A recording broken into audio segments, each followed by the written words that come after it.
Hi everybody, I get sent a new tent. This is it here, very small, hopefully very light. Let's just check and see what the weight is. 813 grams.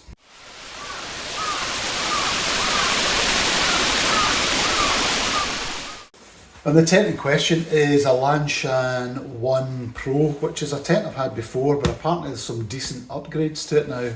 And this is also what they call the 4-season version. So if you're into your ultralight tents, you'll no doubt be familiar with 3F UL. Just having a quick look to see what's in it. Comes with a nice roll top, silk nylon stuff sack, which is nice and light. They've also supplied a couple of adhesive patches, and it also comes with a syringe for silicone sealing it, which is something you will need to do, which some people find a real bind. You can also get it done, I think, before you get it sent to you, and it's a nominal cost, it's not too high. And it also comes with 9 Y-shape pegs, which are about, I don't know what that is, 5 or 6 inches long. Extremely light, nice to see some wee cord pullers on the top to get them out. But it's probably all that you really need for that weight of tent. As you may well know, it's a trekking pole tent, so you will need one of these that extends to probably at least 125 centimetres.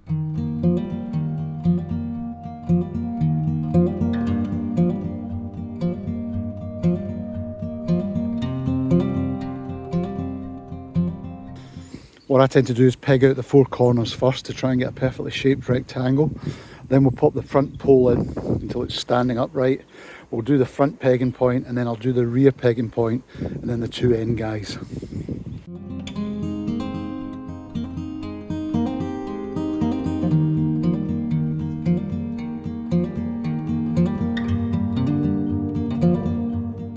Right, so that's not looking too bad. I haven't put in the final guy lines yet. I'll do the 2 side ones and the one at the rear. Bit of a gap at the front, could probably do with bringing the pole forward slightly. It's an absolute doddle to pitch. There's very few pegs to worry about. 1 walking pole and just getting the tension right between the front and the rear, and the pole vertical to give you the maximum inner space. And what you'll notice is, number 1, the big change in this is now a polyester fly with a silicone outer coating. So there's far less stretch and no absorption from water, which is a big jump forward for the Lanshan. Those of you who've had them in the past will have had the silk nylon version, and they do tend to stretch quite a lot, and in the morning soak up quite a lot of water. I've already had this one up in the past, so I have silicone sealed it where necessary, around about the top of the apex here, which seems to work okay. I haven't done the main seams as yet. They don't seem to leak, even in some extensive heavy rain. But despite sealing these here, I think I'm actually still getting some leaks from the centre tape. This sewing on the centre tab, I think it needs sealed, and that would stop the drips I'm still getting on it. So just, be aware of that. Same again on the rear, although I sealed the stitching round about the reinforcement patch, I'm still getting a wee bit of water coming in just about here. I thought 125 was a bit bang on for it, but actually I think 120 is probably better. So I've got a slightly lower fly edge there for a bit more storm protection, and it just seems to sit better. But this fly fabric is a lot better. I think it's marginally heavier, but it's definitely an improvement on the old silk nylon. I do really like it, and having left this up in quite heavy rain for 24 hours, it didn't stretch at all. That on previous models used to be plastic, it is now metal. So that's a lot more, just structurally a lot more reliable, because I know of a lot of people who have broken the plastic clips. There's a lot of strain holding this whole tent forward.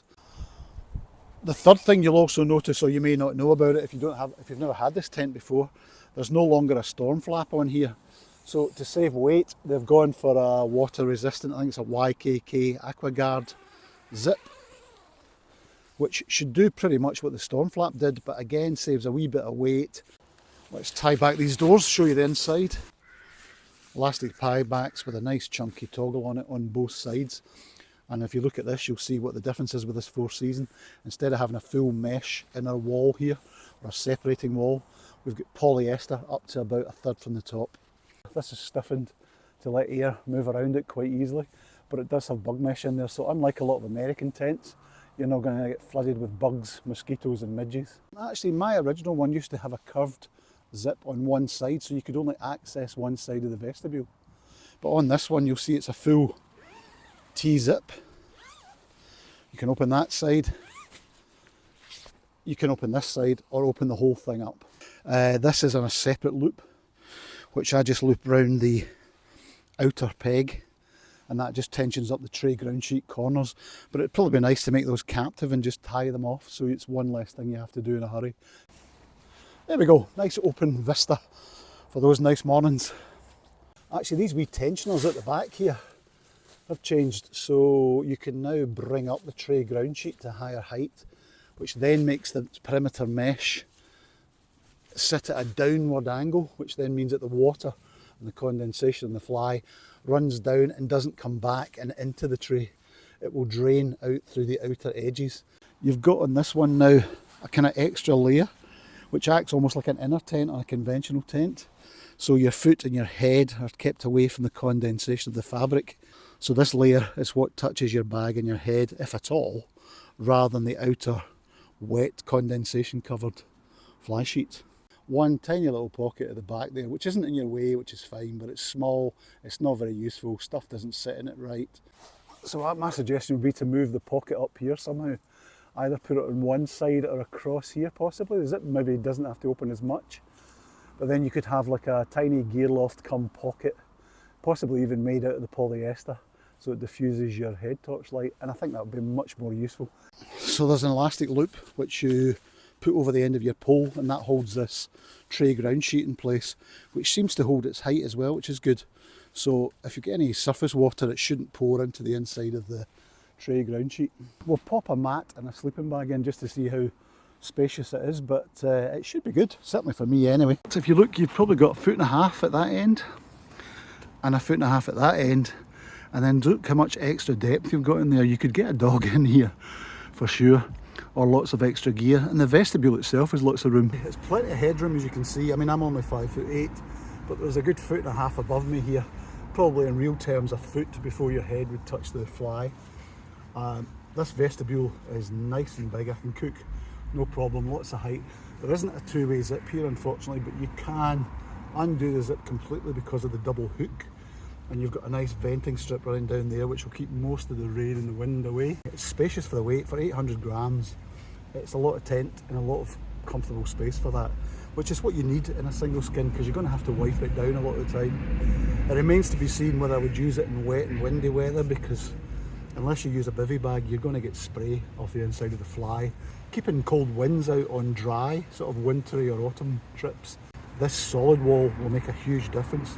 Unlike something like the Durston X-Dome, the 3-season version, which has a tiny little polyester wall which doesn't go very high, and then most of it is mesh internally, so it's much more designed, to my mind, for the American market, where they just don't get weather like we do in Europe. I mean, I'm not going to go out in snow in it, I'm not going to go out in high winds in it, but it does do well in winds because there's no stretch in it now. So as you can see there, my feet, even with a sleeping bag, that'll clear nicely on the mat. But you can see there's probably, there's enough headroom for me not to touch it, even with a pillow. And then this obviously will help as well.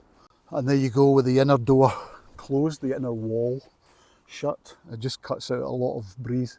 I'm not feeling anything at all now, and it's kind of breezy outside. I think you can use it more in the shoulder seasons, and it'll still be more suitable without being too enclosed that condensation becomes a major problem. It's my first impressions, a very quick impression to be honest, of the new Lanshan Pro 1 4th season. With the upgrade in the materials and the upgrade in a few of fixtures and fittings inside, I really think they've moved its game on a wee bit, and I think I'm looking forward to trying this actually before we get into too wintry a season.